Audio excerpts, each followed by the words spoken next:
നമസ്തേ. ധന്വന്തരി പേരിടിക്കുകയാണ്. പലപ്പോഴും വാതരോഗങ്ങളുടെ ഒരു പ്രാരംഭ ഘട്ടത്തിൽ സംഭവിക്കുന്ന ഒരു കാര്യമാണ് കാലിന്റെ കുതികാലുകളിൽ ഞരമ്പുകൾക്ക് വേദന വരുന്നത്.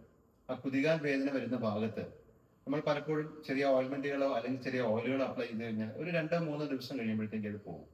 പക്ഷെ എന്നാൽ പിന്നീട് വീണ്ടും ഒരു 10-45 ദിവസം കഴിയുമ്പോൾ വീണ്ടും അത് വരും. രണ്ട് കാലിലും മാറി മാറി വരുന്ന ഇത്തരം വേദനകൾക്ക് നമ്മുടെ വീട്ടിൽ ചെയ്യാൻ പറ്റുന്ന ചെറിയ ഒറ്റമൂലിയുണ്ട്. എരിക്കിന്റെ ഇലയിൽ മഹാനാരായണ തൈലവും സഹജരാതി തൈലവും കൂടെ മിക്സ് ചെയ്തിട്ട് സൂര്യപ്രകാശം തട്ടുന്ന വശത്ത് വേണം അത് തേക്കാനായിട്ട്. എന്നിട്ട് ആ എരിക്കിന്റെ ഇല ചെറുതായിട്ടൊന്ന് ചൂടാക്കുക. ഒരു ചീനച്ചട്ടിയിൽ, ഇരുമ്പ് ചീനച്ചട്ടിയിൽ ആ എരിക്കിന്റെ ഇല അങ്ങോട്ട് വെച്ചിട്ട് അത് പതുക്കെ ഒന്ന് ചൂടാക്കി എടുത്തിട്ട് ആ കുതികാൽ ഞരമ്പില് മാറി മാറി ഇടുക. ചൂടാറുമ്പോൾ അടുത്ത ഇല അതുപോലെ തന്നെ എണ്ണ തേച്ചിടുക. അങ്ങനെ ഒരു 10-15 മിനിറ്റ് സമയം ചെയ്താൽ 2-3-4-5 ദിവസം ചെയ്യുമ്പോൾ തന്നെ വേദനയ്ക്ക് നല്ല ശമനം കാണുകയും ചെയ്യും.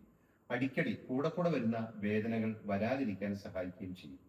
പിന്നീട് കുറെ കാലം കഴിയുമ്പോഴത്തേക്ക് ഇന്റേണൽ മെഡിസിൻ ആവശ്യമായിട്ട് വരും. പക്ഷെ എന്നാലും ഒരു ശാശ്വത പരിഹാരത്തിന് ഏറ്റവും നല്ലതാണ്. പലപ്പോഴും രോഗികൾക്ക് കാല് നിലത്ത് കുത്താൻ മേലാത്ത അവസ്ഥയിൽ ഇത്തരത്തിലുള്ള ടിപ്സുകൾ പ്രയോജനകരമായിരിക്കും. നന്ദി, നമസ്തേ. അനന്തരൻ വേദനിപ്പിക്കാം.